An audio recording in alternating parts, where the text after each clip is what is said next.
Ladies and gentlemen, it's a great privilege for the Empire Club to welcome to its podium Canada's 28th Governor-General. David Johnston is a remarkable man. He's a scholar, athlete, and dedicated public servant. He has served on many provincial and federal task forces and committees. He's written or co-written 24 books. Sounds like that number may have increased since I got my 24, but...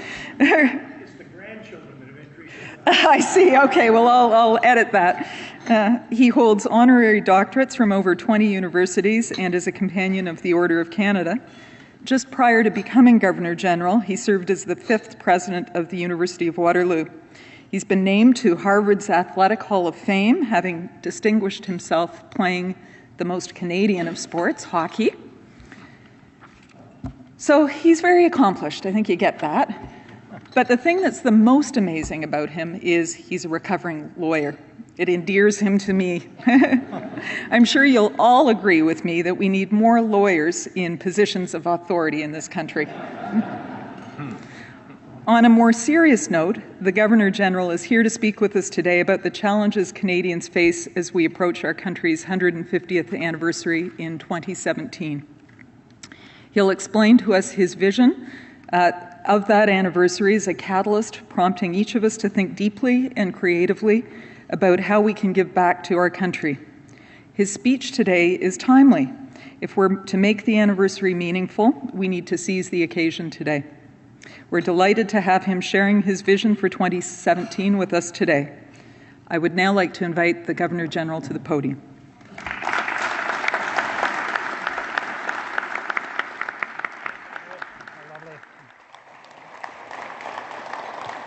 Andrea, thank you very much. I have not satisfied the precondition to be a recovering lawyer.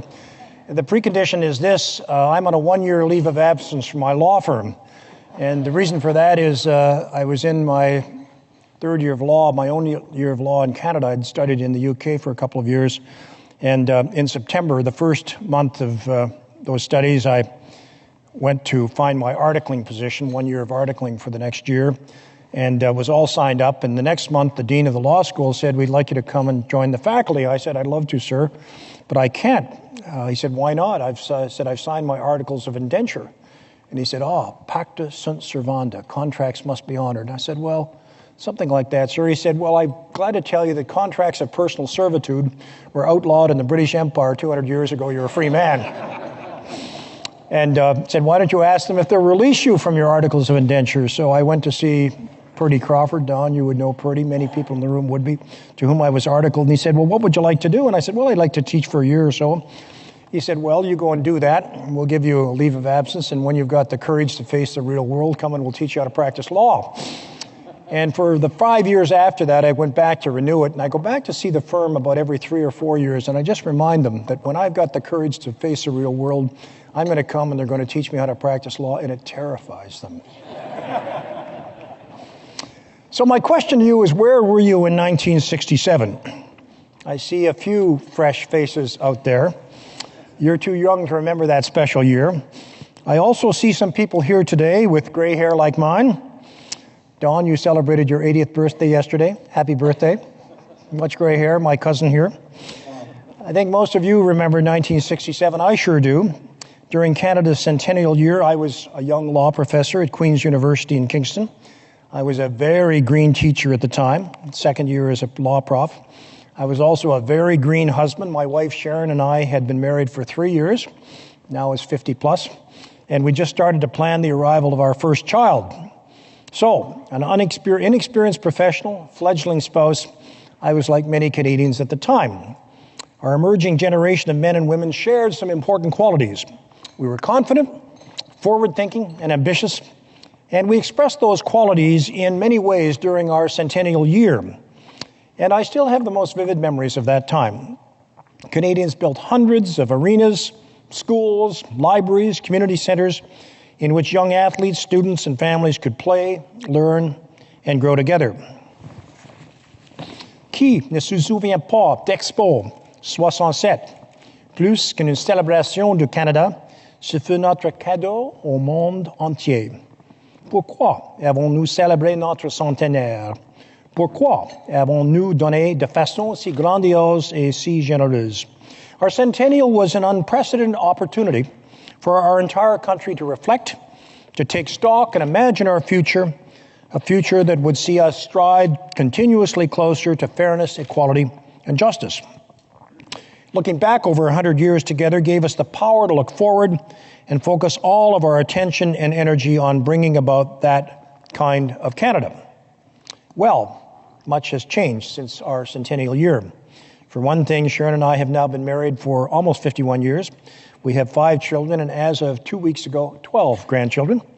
Much has also changed in our country. We're a much more diverse country now, a fact that puts increasing emphasis on our ability to remain tolerant of our differences and inclusive in our outlook. We're a more urban country than ever, and we're grappling with the difficulties of living in, working in, and getting around our growing cities. Much has changed in our world, too. We're living through an extraordinary moment in time, a hinge point in history. Profound globalization, disruptive technological change, major demographic shifts, momentous concerns related to our natural environment, changing attitudes towards and expectations of governments and public services.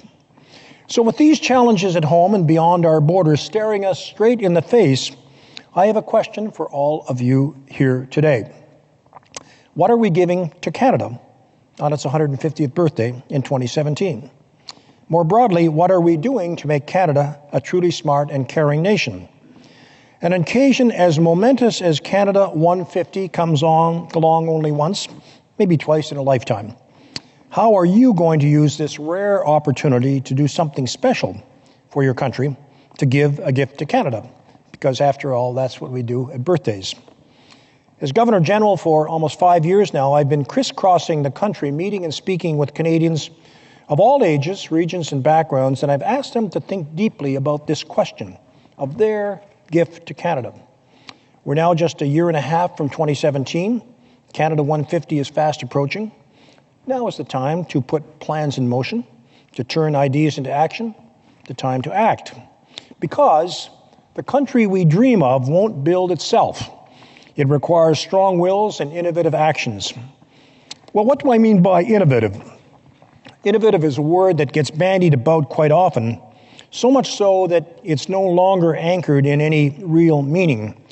But being innovative is not being inventive. Innovation is a process, a means by which we improve productivity and, this is essential, create better ways for people to organize, operate, and live.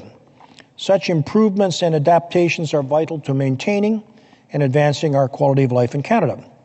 So just as we must innovate in science and engineering, medicine, education, we must innovate in how we give. We must use giving to reach marginalized people and unaddressed collective needs.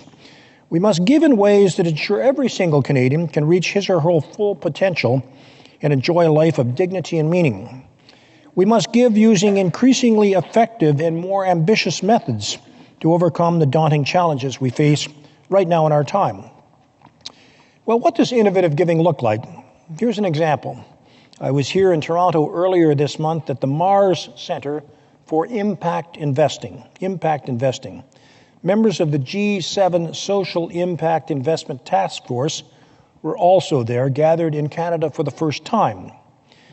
Those men and women were working together to gain a better understanding of how to harness private capital for public good while generating financial returns for investors. This kind of investing recognizes that Canada, like its G7 partners, faces significant social, environmental, and financial challenges. The scope and gravity of these challenges call on us to be innovative because governments sometimes lack the ability or the flexibility to respond adequately.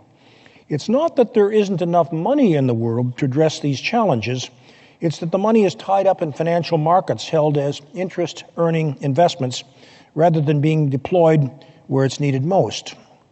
Lorsque nous investissons notre argent afin d'aider les gens, les communautés et les nations à surmonter leurs défis et ce, tout en donnant des revenus aux investisseurs, nos dons sont innovateurs car ils créent quelque chose de positif. Social impact is just one example of unlocking our assets for the greater good.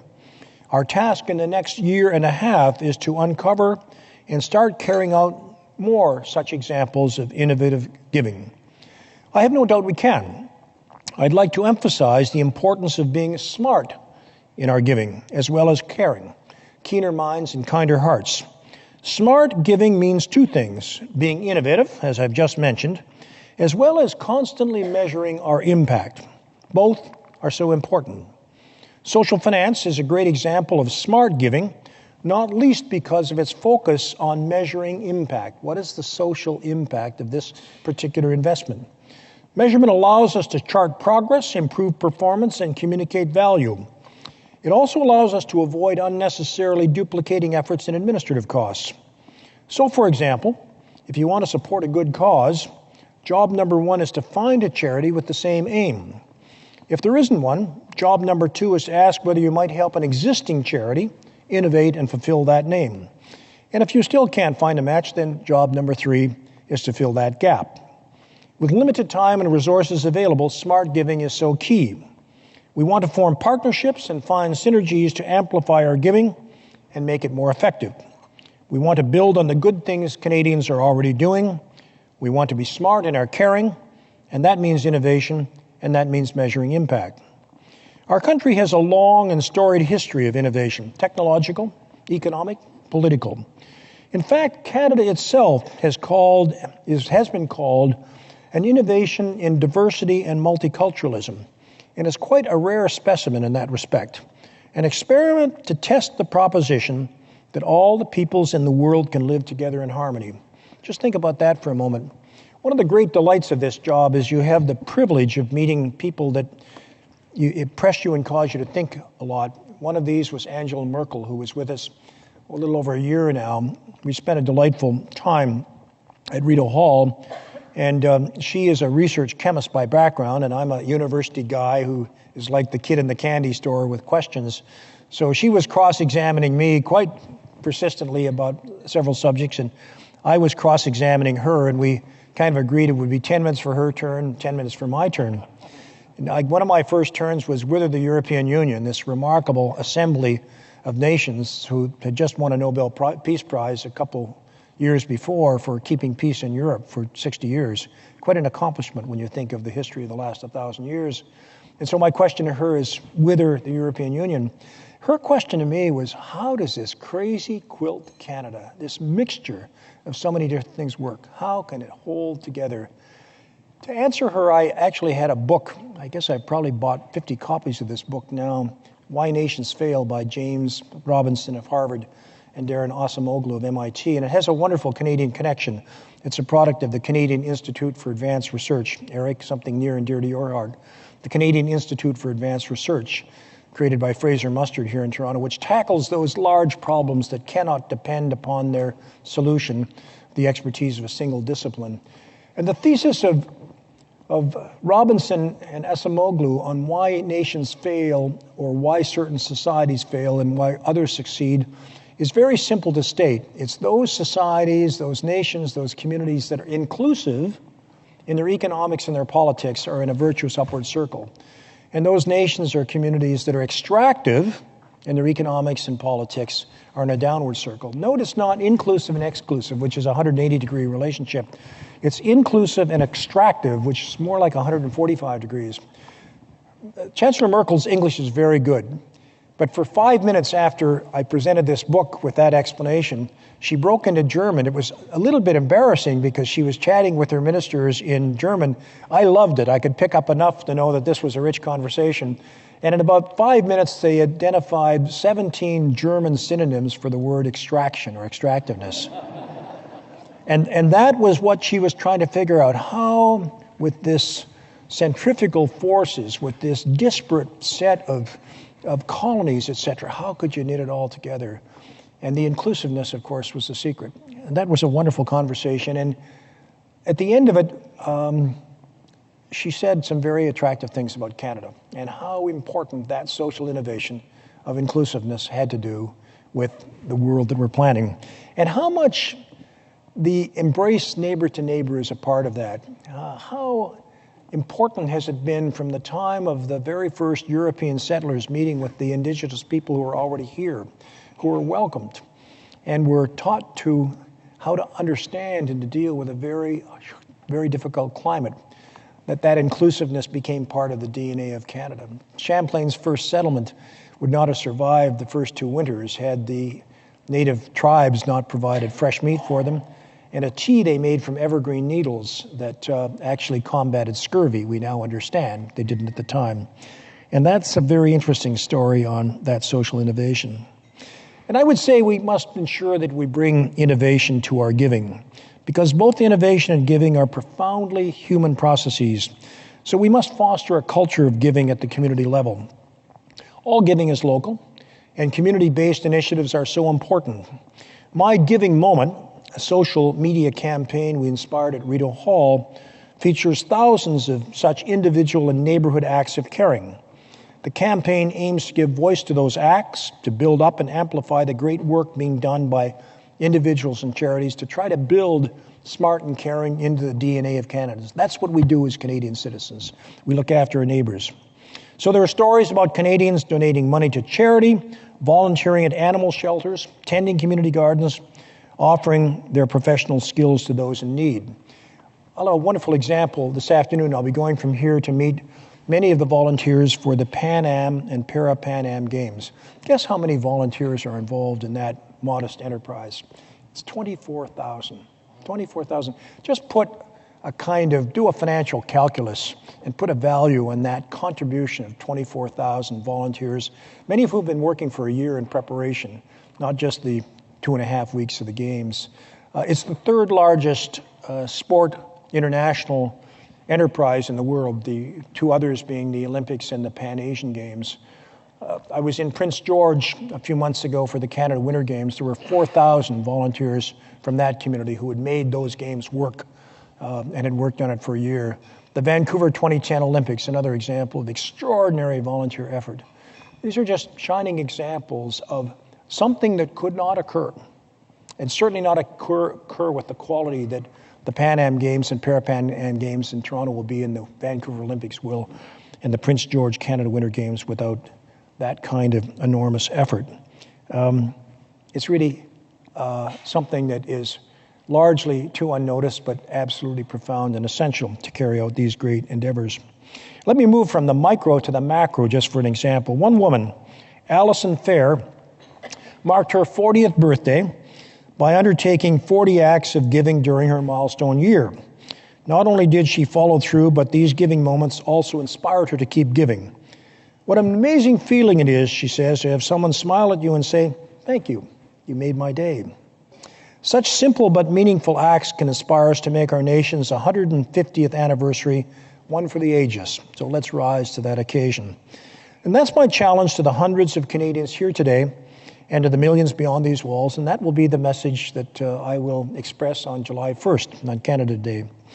A few years ago, Calgary Mayor Naheed Nenshi challenged citizens in Calgary in a very interesting way.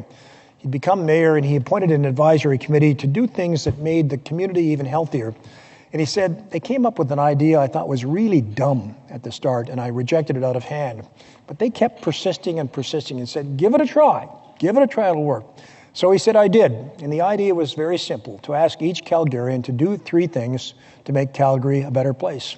He tells the story of a little 5-year-old boy. He was in the school, the little boy was, and asked the kids if they were doing 3 things to help Calgary. The little boy held up his hand. Yes, Mr. Mayor, I am. He said, what are they? He says, well, I organized a little campaign to clean up the litter on the way back from school to my home. And he said, we had a new kid in the class that was feeling a little shy, so I brought him into our neighborhood so he could play with my friends, and he's now become friends of all. So that's 2. And the mayor says, what about 3? He says, well, I promised my little brother I'd stop beating up on him. He says, I haven't gotten very far on that one, but I'm still working. So Naheed says that this actually took off like wildfire. It just spread around Calgary. And so it was a great occasion for them. But Calgarians, being very enterprising people, then came along with Imagination 150, the group that is sparking good ideas for our 150th, and said, why don't we challenge all Canadians to do three things for their community and for Canada. So I'm happy to borrow that idea that began with Naheed Nenshi and then was built upon by Imagine 150 of asking all Canadians, do three things to make your community a better place for 2017. They can be big, they can be small, but make them special. Take your knowledge, skills, and experiences. Take your ambition, drive, and intelligence. Take your professional and personal contacts and use them to carry out the three giving moments in 2017. Be smart, be creative, be caring, be innovative. And then find a way to tell the country. Share with all of us what your giving moments are and what inspired you to give them. Do so not out of arrogance, that would not be Canadian, but in a spirit of confidence, optimism, and altruism. Lord Byng of Vimy, our country's 12th Governor General, once called on Canadians to have minds as vast and hearts as big as this land we love. I echo his evocative words and the ambitious energy behind them. Alors que nous nous préparons au 150e anniversaire du Canada en 2017, je vous demande de saisir cette occasion unique pour trouver des moyens innovants pour donner. Trouver trois cadeaux pour notre pays qui feront de nous une nation meilleure, plus éclairée, plus bienveillante pour les générations d'aujourd'hui et pour les générations à venir. And as we look toward Canada's 150th birthday in 2017, I ask all of us to take advantage of this momentous occasion and come up with smart ways to give. Remember that means being innovative and measuring impact. Find three of your own special giving moments that will help make ours a better nation for our time and for generations to come. As Lord Byng said, with minds as vast and hearts as big as this land we live, let's make these special giving moments the great celebration project of Canada 150. Let me end with two of perhaps my favorite lines, certainly my two favorite lines from George Bernard Shaw, who says, some people say things as they are and wonder why. We dream of things that ought to be and ask why not. Why not? Thank you. Merci. The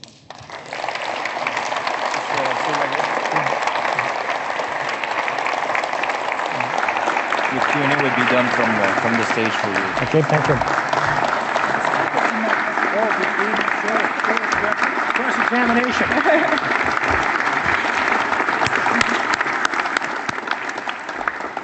His Excellency, the recovering lawyer, has agreed to subject himself to cross-examination. Are there any questions for His Excellency on this great speech today? My 5 daughters, 3 of whom are lawyers, love occasions like this. We've got a couple of mics in the audience. Any of the students over there have some questions? What 3 things are you going to do for Canada in 2017? Anybody beating up on their little brother over there?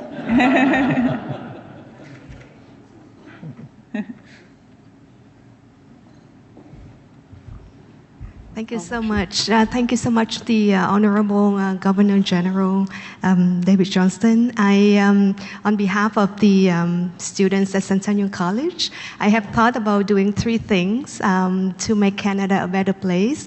One is to support young people in their educational aspirations and employment search. I think that jobs is a really big issue for young people today. So if we all can work together and give access to young people for jobs, then that would be great. And the second thing I would think about is to work for gender equality. Canada is a wonderful place for women to achieve a good career for political participation, but I believe that there's more to do. And the last thing would be to contribute to changes in the issue of environmental protection. I believe that climate change is a really, really pressing issue in our today's society. Thank you so much. I wish you had given a speech. What outstanding observations. Sustainable development, the third one. I had the great privilege of being the founding chair of the National Roundtable on the Environment and the Economy. And we really can work together to have economic development that respects our environment. That is possible. It just means being smart and caring, being ingenious. And Canada should do that better.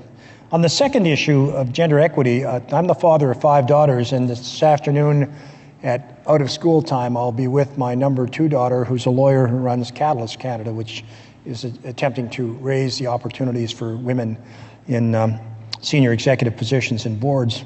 And I was asked, it was about 3 days ago, I was asked at a conference, if you were king or queen of the world for a day, what single thing would you do? And I said, I would do whatever is necessary to ensure women have equal opportunity for education. If I had one thing to do, it would be to ensure that women around the world have the same opportunities for education as men. And think of how transforming that would be. Think of how transforming it's been to Canada, where we've come a long ways but have a ways to go, but other parts of the world.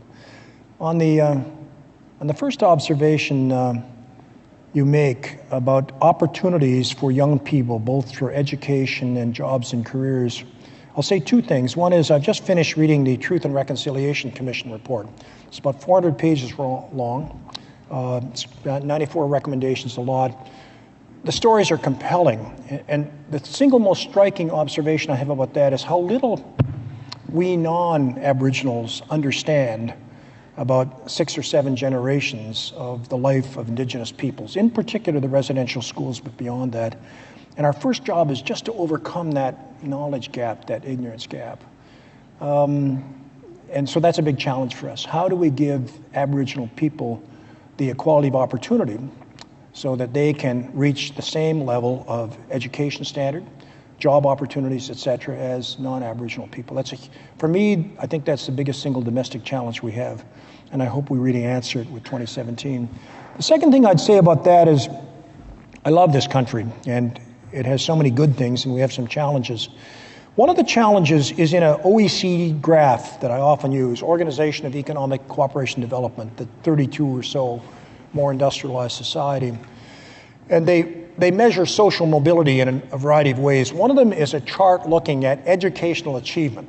They take each of the 32 countries and they identify the degree to which children meet or exceed their parents' level of education as a pretty good measure of upward mobility, huh? And they divide each of the countries' populations into quintiles, 20% each. Guess what? The top 4 quintiles, the top 80% in Canada has the highest grade on that index of any countries. So for 80% of our population, children meet or exceed their parents' level of education to a greater degree than any other country in the world. Say bravo, eh? Equality of opportunity, hold your applause. There's another side of the story, hold your applause. The other side of the story, you think the bottom 20% would be really up there, top 1, 2, or 3? It's in the bottom third. The bottom third. So why do you have this contrast? A country that has done so well on educational opportunity in the top 80%, but not the bottom. Well, 4.7% of our population are Aboriginal peoples. You can start there to find answers, but you can look into any inner city and you'll find pockets where that just isn't happening. That's a big challenge for us, and that's why your 3 observations are pretty attractive to me. Brian? Thanks very much. I enjoyed very much, Governor General, your vignette about President Merkel. Yeah. And I think the point about inclusivity was a really important one. I wondered, however, if you would share more about what she said about the future of the EU in light of your comment about inclusivity, and as well in light of course, today, the situation in Greece. Yeah. Well, what she said was she has great admiration for Canada and our ability to make that work. She's a very thoughtful person. She's non-combative, but has a very, very strong mind. And she, in our conversation, say you've had a few advantages. You've had no war in your soil for 200 years. You've had a vast territory to develop and to open up. And you've had a very welcoming approach to immigrants, and you've been blessed with natural resources. But I think most of all, the freedom from war, the freedom from civil conflict has been very big. But then I think on the complementary side, she would say, perhaps because you were forced to live together with people of difference from the very beginning to survive, you managed to learn how to live with them. Long before the pact between the French and English, after 1759, 1763, with the Peace of Paris, and long before 1867.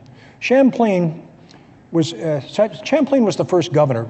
If you ask me who my favorite governor general is, it'd be Champlain. Now, he was not quite governor general, but essentially he filled that function. And there's a book by David Fisher, a Pulitzer Prize winner, called Champlain's Dream. And I held it with me in my hand. My grandchildren call me Grandpa Book. I love books, and I read them to them when I was announced in this position, because books mean something to me. And I held it because when I read Champlain's Dream, my whole view of Canadian history changed. I had understood Champlain from my high school Canadian history as a conquistador, came from France, planted the fleur-de-lis, said we're going to Christianize the natives and take as many furs as we can out of this country, and some fish as well. Wrong. Champlain, first of all, was baptized a Protestant, became a Catholic because he had to change his religion to survive. He was constantly at war with the nobility because he was trying to build permanent settlements in Canada, not exploit. He learned a number of the Indian languages himself. He established peace with all of the Indian tribes in the Great Lakes areas except one, the Iroquois, and he didn't manage that because they were the enemies of all the others. He believed in a rule of law, democratic participation, and building permanent settlements which were inclusive to all. That was Champlain's dream back in 1608. And that, I think, has been part of what made Canada tick ever since. And so that's the kind of conversation we had with Chancellor Merkel. With respect to whether the European Union, I think she said it's going to be a tough job. She's meeting, I think, meeting on the Greece challenge as we speak, and that's a tough job. John? Microphone behind you, John. John's a barrister. He doesn't need a microphone. And some of us were 21 in 1967 and worked at Expo 67, and we couldn't have imagined us at 150 other than we knew what age we were going to be. What do you see 50 years hence for Canada? What a good question, John. You know, we've thought of actually asking that question to the students from Centennial and young people across the country. 50 years is a long way out, but it's appropriate to ask to 15 or 20-year-olds because they'll be living and raising their grandchildren in that time. We'll certainly see a world that has changed a lot, but I guess at the heart it would be what I've been preaching about today, and that is a smart and caring nation, that we will be known around the world as a place that is smart and working as hard as we can to be smart, and always caring, always having a regard beyond ourselves and beyond our immediate family to our neighbors. And the smart part is something that we've had some good success in. We have a public education system that is the envy of the world. Is it the best in the world? In a number of areas it is. You look at our scores in primary and secondary school tests on the OECD, we do better than any other English-speaking nation. The Asian nations are moving well along. We have colleges and universities that are accessible, of high quality, by and large affordable, although some challenges to do there. We, I think, have as our greatest enemy being complacent about the gifts we have, and we'll have to overcome that. But I would see us as a country in the world of 50 years hence. We'll probably have a population of 75, 80 million, so we'll now be up there in terms of population. But I hope we will be admired for being smart and caring.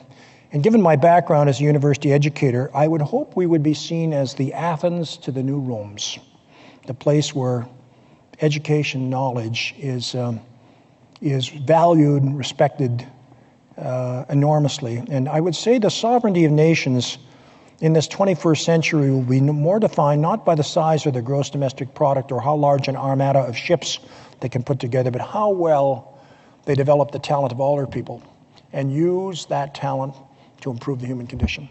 That would be my dream for Canada. Other questions? Are we running out of time? One over there? Got a microphone over there, please?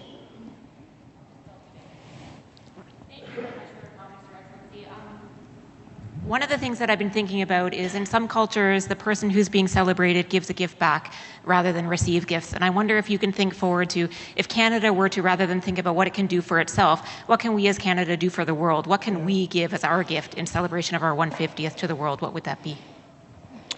Well, what a thoughtful approach to extend that notion of the family beyond the Canadian family to the world family.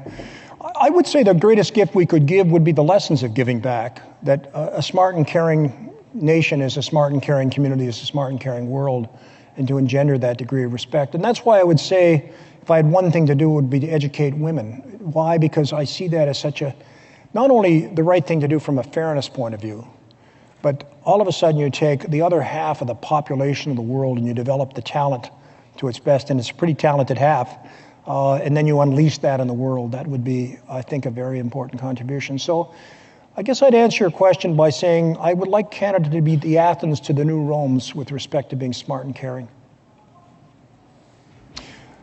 You know, the other thing I want to say about your question is how important it is that you move from the immediate concentric to the larger. We are, as Frank Scott once said, I am a citizen of Canada, but I am a citizen of the world, and my country is the country of the mind. We really should be thinking of the globe in that way. And I tell a story about Walter Tinchuk, the former Chief of Defense Staff, and this is a from me to we story. He was saying, he stepped down, we had a reception for him at the end of his command, and he was talking to his old military buddies saying a great transformation took place in his life when he was about 35. He'd joined up in Winnipeg, a very poor family, was a star cadet, enlisted, went to university, was rising up the ranks, and he says at 35, 2 or 3 years before these normal promotions were made, I was lieutenant colonel. He says, I thought I reached the top of Mount Everest. I was so filled with delight, pride that my upward journey had been so rapid. And then about a day later, I came off cloud 9 and I began to feel different. And then there was something eating away in me. And all of a sudden I got up morning 3 and said, I'm now responsible for the lives of 1,000 people. My focus went from me to we. I was no longer concerned about the great Walter Tinchuk. I was concerned about the 1,000 people for whom I was responsible in the very best sense. And he said, a great weight came off my shoulder. Now, Walt's the kind of guy that probably went from me to we at about age 6. But that's a very liberating experience, and I convey it to all of you from Centennial. You've done it with your 3 questions. You're there. But that's a very liberating influence when the world, the universe ceases to be centered around you and all of a sudden becomes centered around the people around you. And if you can expand that then to people who are really strangers, then we're getting somewhere. One more? I am having trouble putting it together, but I appreciate everything you've said about youth, and I think young people are great. I have a 25-year-old. I think young people are fabulous. I'm really concerned about seniors in our seniors in our society. Mm-hmm. As the whole community or nation, we're more transient. We don't have even when I was a child in the city of Toronto, sure. I knew every senior on my street, and we were sent to make sure they didn't need something at the store sure. or cut the grass or whatever. And people just don't know each other as well. We aren't having the extended families, yourself is the exception. Yeah. People are having much smaller sure. families. They don't have the people. And more is having to be spent on services sure. than used to be done for by friends and neighbors sure. and family. So I'm just wondering, what do you see is happening with seniors in this great... I love my country, but I'm just noticing more gaps and more sure. things. So. Well, a number of thoughts on a very important question. Number one, that we should think of the whole span and the whole spectrum of family. One focuses on young, I guess, because you see such a long run. But the second thing I would say is that caring for the seniors in our communities is beyond the capacity of governments to do by themselves. And I think we'll find this reliance upon volunteers with their time, talent, and treasure will be increasingly important. It will also be important, I think, that we rediscover the notion of family, where we don't abandon our elders.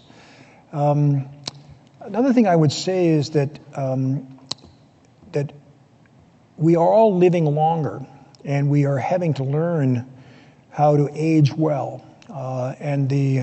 I'll be 74 next week. I feel like a 21-year-old, but I've never worked a day in my life. I'm still on my 1-year leave of absence, Amanda, from my law firm. You know, my jobs have been gifts. Every morning, 27 years university president, 5 years dean of law professor, I get up in the morning. I can't wait to get in today. It's so much fun, and that's true of the present job. how do we have that experience for a lot of people? And how do we say to people that, you don't have to hang up your skates at age 60 or 65? We have to learn, I think, how to age better. One of the people I admire most is a guy by the name of Ron Schlegel, who's just invested $50 million at the University of Waterloo in putting a teaching hospital on the campus. The teaching hospital is not a hospital, it's a seniors village with a continuous care unit, one part, then a modest care, another unit, and a third unit where people move into when they've decided that their home is too big, etc. But he was very anxious that this be created in a community of young people so that old and young would mix together. Some of his other senior villages are located next to primary schools, and they're in urban areas. They're not tucked out in the country, so that they can have that wonderful interaction. Final thing I would say I can go on is the Vancouver Community Foundation did a study of the most pressing need in Greater Vancouver. And there are lots, but guess the one that was overwhelmingly there? It was isolation. It was particularly among seniors. So that's an enormous challenge for us. How do we overcome that isolation? How do we build the community networks, reinforce the family, ensure that governments do what governments can do well, and then have the community and voluntary sector help with the rest? And learn how to age well. I'd love us to be the country where we have the best applied research in aging well in the world. And that's not just putting off the achy knees and getting the spare parts in. It's learning how psychologically and mentally and socially that we function well. Thank you very much.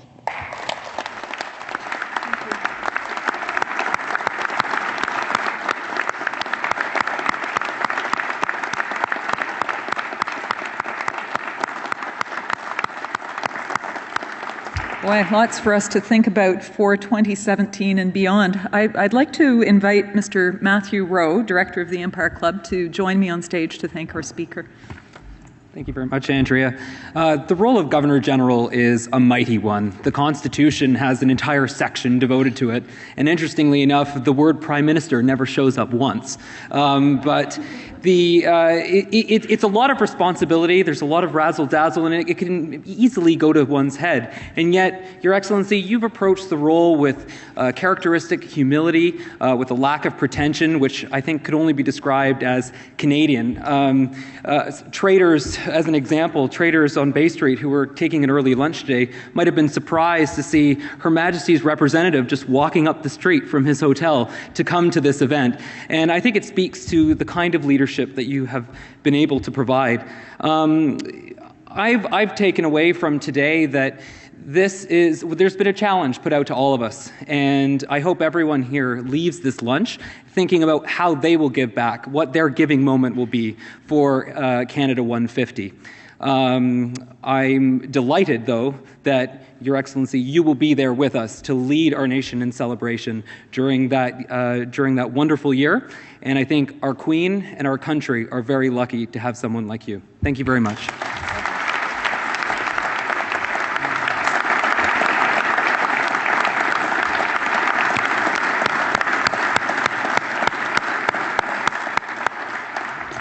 Before we all leave today, I'd like to take a moment to thank the sponsors of today's lunch.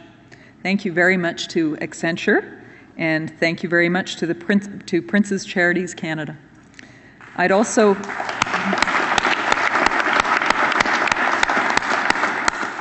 like to thank the National Post as our print media sponsor.